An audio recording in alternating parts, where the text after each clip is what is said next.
Hi guys, எல்லாருக்கும் good morning.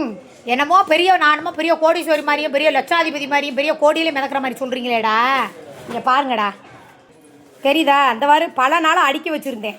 இந்த அப்புறம் உங்கள் மாமாவை கொண்டு போக சொன்னால் கொண்டுட்டு போகவே இல்லை. இப்போ இந்த அண்ணன் 3 நாள் அலையிறான். 3 நாளைக்கு முன்னாடியே வர சொன்னேன். இவர் இன்றைக்கி தான் எங்கே நான் வந்துக்கிட்டே இருக்கேன், உங்களை ஆளை காணாம்னாரு. இந்த பாருங்க, நல்லா பார்த்துக்கோங்க. பழைய பேப்பர் கிலோ 18 ரூபாய்க்கு எடுக்கிறாராம். இப்போ போட்டுட்டு இதில் எவ்வளோ வருது அப்படிங்கிறத காட்டுறேன். சரியா? எத்தனை கிலோ வரும்ண்ணே ஒரு குத்து மதிப்பாக? உங்கள் குத்து மதிப்புக்கு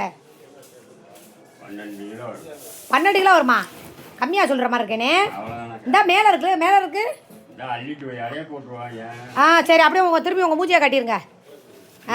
இந்த அண்ணன் தாண்டா. உடனே இந்த அண்ணன் கிட்ட எங்கள் வீடு எங்கே இருக்குன்னு கேட்டுறீங்க. அண்ணன் எங்கள் வீட்டை எவனும் கேட்பாங்க, சொல்லிடாதீங்க. என்னை யாரும் தெரியுமா? தெரியுமா? பார்க்கலையா? தெரியுமா தெரியாதானே? யாத்தாடியோ. அப்புறம் அதனால் நியாயமாக சொல்லிட்டாரு அண்ணன். இதுக்கு முன்னாடி ஒருத்தர் வந்தார். அநியாயம். நான் என்ன சொல்கிறேன்னா, வியாபாரம் பண்ணுறவங்க ஒரு நியாயமாக வாங்கணும். சரியா? எங்ககிட்ட ஏமாற்றி வாங்கிட்டு போய் அங்கே ஒன்றும் நடக்க போகிறதில்ல. அதுக்கு பொதுவாக 10 நஷ்டம்தான் வரும்.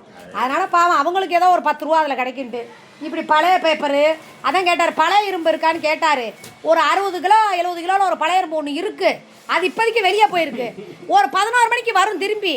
நீ வண்டியை மட்டும் காலி பண்ணி கொண்டு வாங்கன்னு தவிர வண்டியை தெரியுதா? அதனால் 11 மணிக்கு வந்தாருன்னா அந்த வண்டியில் கொண்டு போயிடலாம். அதுக்கு எவ்வளோ ரேட்டுன்னு கேட்கணும் பழைய இரும்புக்கு. அது பழைய இரும்பு கூட இல்லையா, அது துரு பிடிச்ச இரும்பாச்சே. இருங்க, அந்த அண்ணே வெயிட் எவ்வளோ போடுறாருன்னு பார்ப்போம். அண்ணே இங்கே வானே பரவாயில்ல உண்ணே. அது உழப்பாடிக்கிறேன், நம்ம ஒத்தாசையாக்கணும். இந்த நாளைக்கு போனேன் நானும் ஒரு காலத்தில் உழைச்சவா தானே. போடுனேன் அங்கே டக்குன்னு போடுனேன். மழை அப்போ தான் 4 வீட்டு வியாபாரத்துக்கு போவோம். பாவம் என்னடா, நம்ம பிடிச்சிட்டோம்னா அந்த அண்ணே உள்ளே போட்டோம். அதான் அண்ணே எனக்கு வேஸ்ட்டு தான் கொட்டுக்கு போயிடுது. ஆமாம், அது இந்த சின்ன பொட்டணம் மடிக்க ஆகும்ல. ஓட்டை கொடுக்குறாங்க. நம்ம அந்த பொட்டி கடை கேட்டுப்பாங்கல்ல, சின்ன மிச்சர் கொடுக்க. அது என்னத்தையும்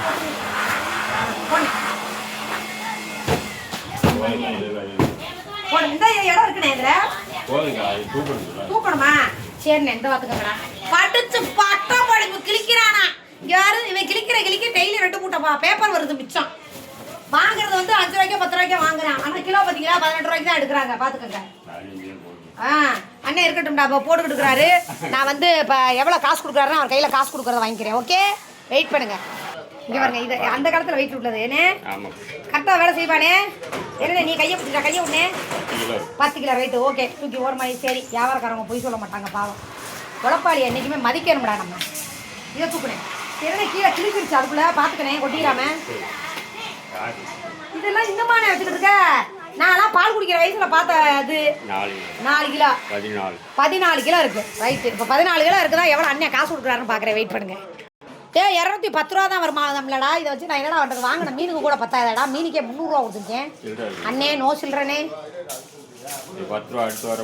ரைட்டுண்ணே, போனேன் 10 ரூபா தானே விடுனே. என்னடா 10 ரூபா தான் பாவம். விடுனே வச்சு அதில் 10 வாங்கி பிள்ளைக்கு ஏதாவது வாங்கி இங்கே கொடுனே. சரிடா, ரைட்ரா. பாடுறா, பேப்பர் வித்த காசு 200 ரூபா. இப்படியெல்லாம் 5-10 நான் சேர்த்து வச்சு குடும்பம் தள்ளிக்கிட்டு இருக்கேன். கஞ்சியோ கூட குடிச்சு விட்டுனேன்.